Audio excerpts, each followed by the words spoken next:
ఇప్పుడు మన సంక్రాంతి సంబరాల్లో భాగంగా చిన్న పిల్లలందరినీ 8 years లోపు చిన్న పిల్లలందరినీ స్టేజ్ మీదకి రావాల్సిందిగా కోరుతున్నాము. సో అందరికీ మన భోగి గురించి కొన్ని విషయాలు. సో సంక్రాంతి అనగానే మనం గొబ్బెమ్మలని పిడికలు చేసి భోగి మంటల్లో వేస్తాం. సో ఈ ట్రెడిషన్ మనకి ఎప్పటి నుంచో ఉంది. అయితే ఎందుకు చేస్తాం అనేది చిన్న మాట. సో గొబ్బెమ్మలతో చేయబడిన పిడికలతో భోగి మంటలు ప్రారంభించి ఆ మంటల్లో ఇంటిలోని పాత వస్తువులు అన్నింటినీ కుర్చీలు, మంచాలు, వంట మంచాలు వగైరా సామాగ్రి అన్నింటినీ భోగి మంటలో వేయడం జరుగుతుంది. దీనివల్ల ఇల్లు శుభ్రపరచుకోవడం, శుద్ధి చేసుకోవడం, దీనివల్ల దరిద్రం పోతుందో వచ్చిన నమ్మకం.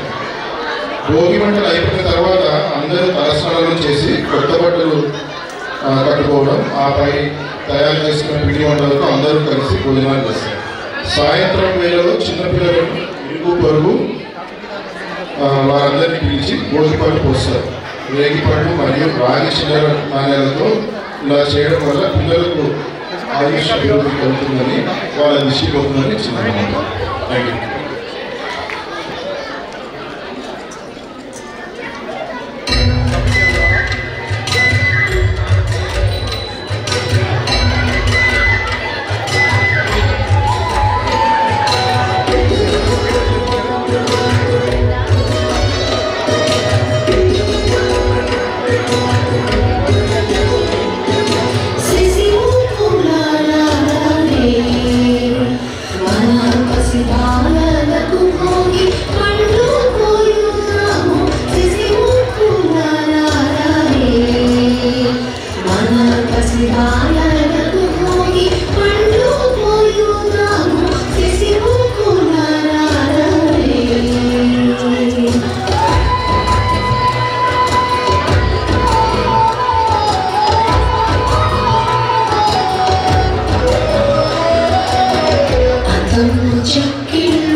మన పసి బాలలకు